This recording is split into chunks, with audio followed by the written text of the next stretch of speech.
Good morning, guys. Welcome to another episode of Try It Out Adventures triathlon vlog number 2. I'm just here this morning drinking some energy drink. What do I have here? Amino Energy, and that is just going to help me for today's long ride. We are going for 60 kilometers today, so that'll be a big one. So I'm just about to go downstairs, get changed into my bike outfit, and we'll get out there and get on the road.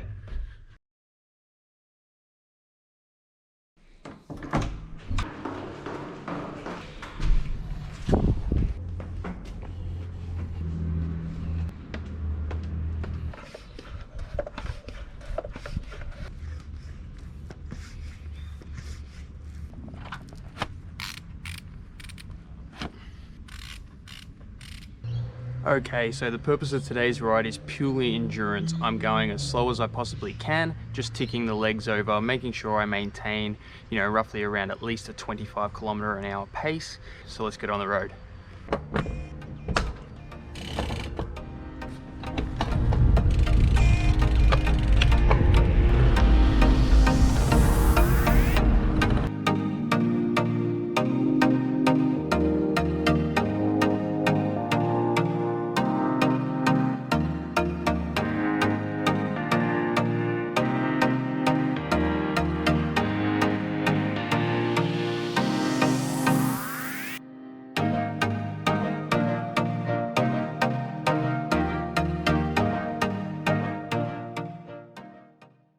Alright guys, so I've just pulled over. I've just gone through 30 kilometers in just a little over an hour, so riding at roughly 30k an hour, which is a little quicker than what I would have liked. I did pass somebody, so that gave me a little bit of extra spur and motivation to go a little bit quicker, but I need to remind myself that this is just an endurance session today. 60k's easy, so on the way back on the 30k's, I'll just try and take it a little bit softer and not push so hard. But I'm about to get some nutrition in me. I just wanted to discuss really quickly that this is the first time I've taken this Science in Sport product, and you should try these out in training sessions. You don't want to wait until your race to take something like this, because they can agree with people very differently. So this could upset your stomach. It could make me feel perfectly fine. It could make the next person just ping through the wall and ride their heart out. So I would suggest trialing these during training sessions.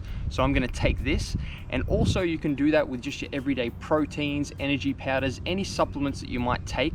Just trial them before you actually go ahead and buy a full tub or a full box of gels, because they might be useless at the end of the day just because they don't agree with you. Everybody reacts differently to different supplements, so just keep that in mind. I'm going to get this down me and keep going.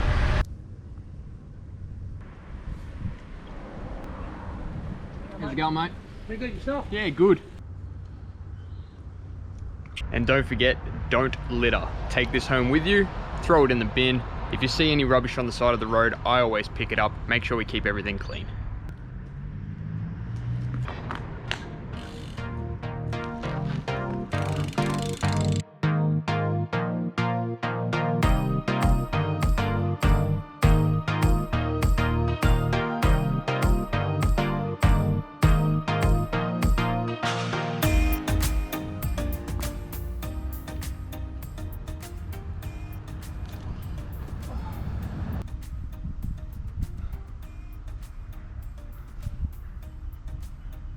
I had no idea how early it was going to be coming back into Noosa.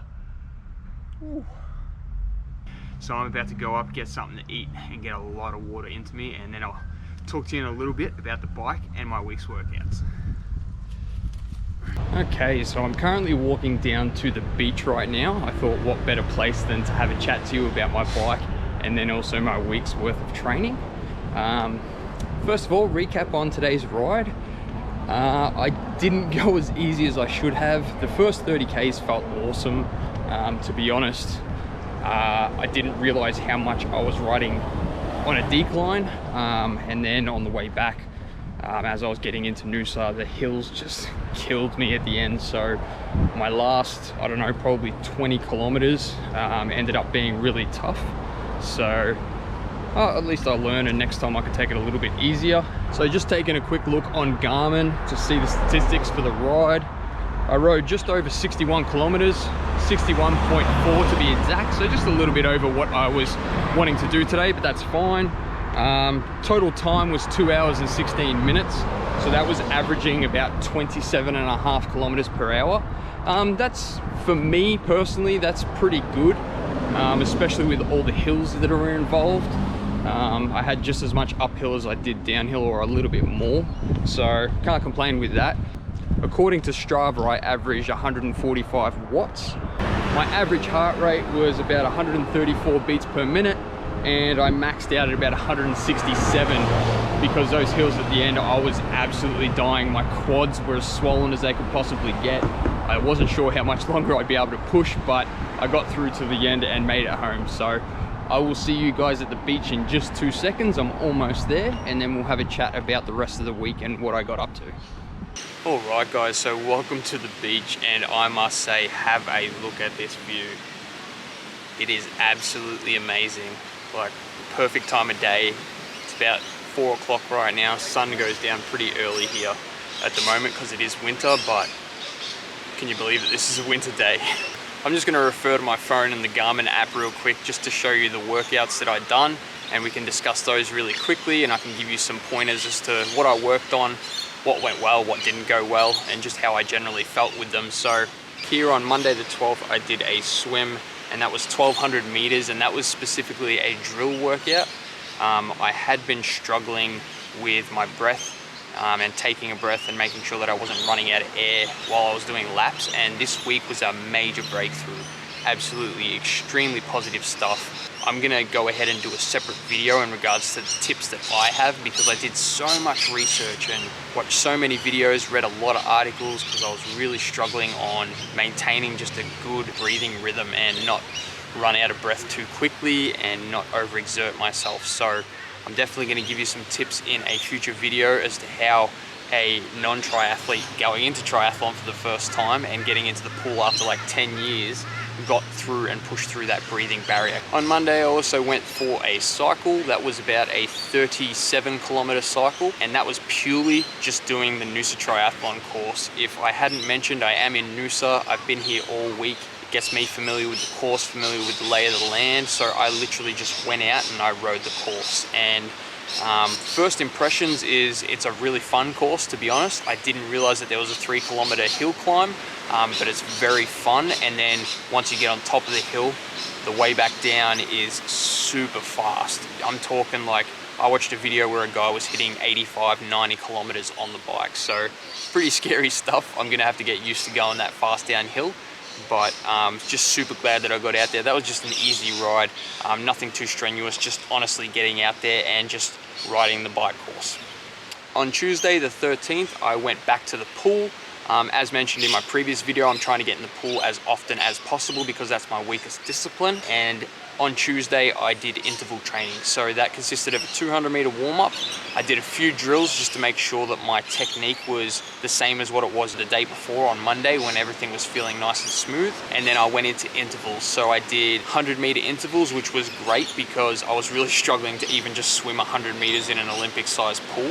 Doing 100 meters and then a minute's rest. And I just did that for about 800 meters. And then I went into a few more drills, and then I finished off with a 200-meter cool down. On Wednesday, I went to the local footy club, the Noosa Footy Club, and I went out there on the field and did 10 400 meters. So I really tried to pick up the pace for this.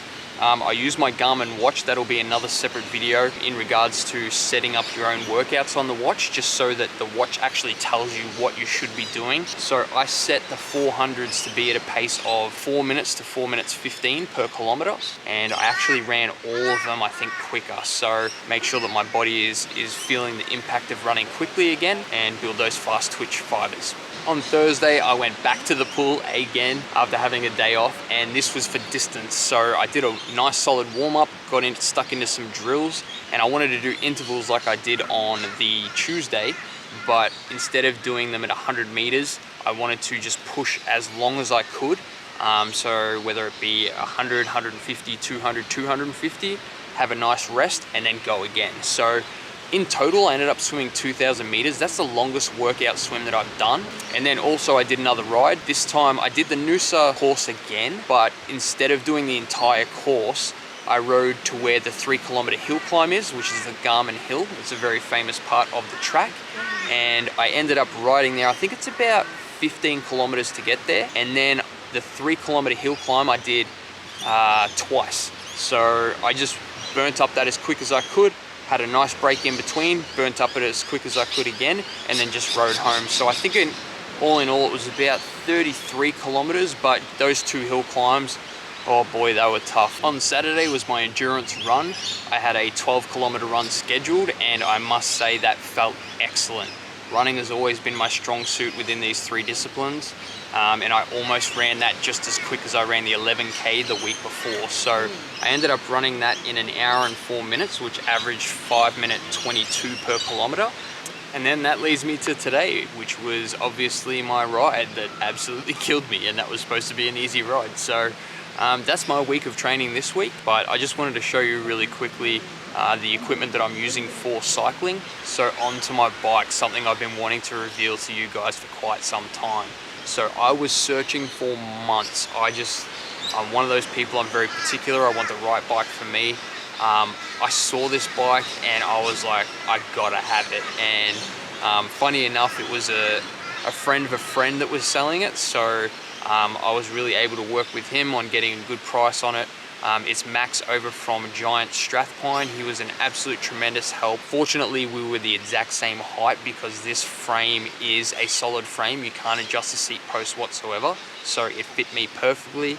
It was the absolute right colors, which I'm so pumped about because obviously Tried Out Adventures, that's the colors of my logo. And also it's the colors of Smiling for Smitty, the charity that I'm racing for. So it all ties in really well. It is a 2016 Giant Propel SL Advanced. It runs on Shimano 105 gear. It runs really smooth, it's super lightweight, a full carbon frame, and I just couldn't be happier. It also has carbon wheels, which are, really handy to have because it helps with aerodynamics and it also lightens the bike. On the bike itself, I do have Catfish lights. So I have a headlight that is a really high lumen. It has a high level, a low level, a blinking, and then a really quick strobe. And then the tail light also has the same functions. They're both USB rechargeable lights, so they're really handy. I'll put the link in the description below for those. And then in regards to safety as well, my helmet is just a pretty run-of-the-line helmet. It's a fluid helmet. It fits me well. It looks alright, so that's all you need for that. You can get some really expensive ones, but I wasn't going there with that. For footwear, I have the Shimano, I think they're the RC 300s. They're not triathlon shoes, but I'm gonna have to make do for the race because I really don't want to jump in and buy a second pair of cycling shoes because they are really expensive. I do have a fluid pump. You need to make sure that you have a pump, check your tires before every ride. And then also I do have my Garmin watch. So that is my computer.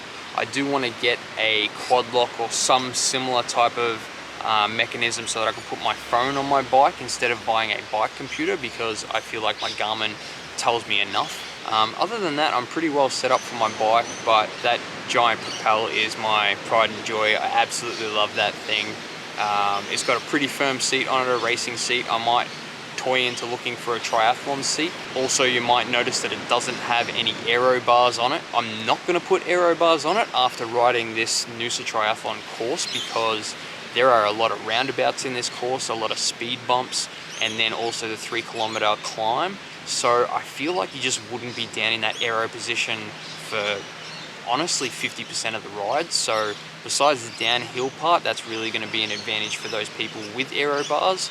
But once again, that's just another thing to throw into my budget, which I don't have the money for at the moment. If you have any questions about my bike or any of my other gear, please let me know. Also, if you have any ideas for future videos, please let me know in regards to my training program, or whether it is reviewing any products or just talking about different aspects of training. I'll be more than glad to do a video on it. And then there's a few other topics that I have stashed away that I really want to do some videos on. But once again, I'm going to take you through my week's workout every Sunday. I know this video is coming out on a Monday. I do apologize, but I did get a last minute shift working for the footy club up here. So I took that shift. It's a little bit of extra money for the trip. But yeah, sorry about the late video. But yeah, that's all I've got for today. Please like, subscribe, keep watching. These videos will be coming out weekly for the triathlon series, and we're about 2.5 months away from the race, so I'm really getting stuck into the training and it's going so well. I can't wait to see my improvements, and I'm going to share it all with you. So I'll see you next time. Have a great week and get out there and try something new.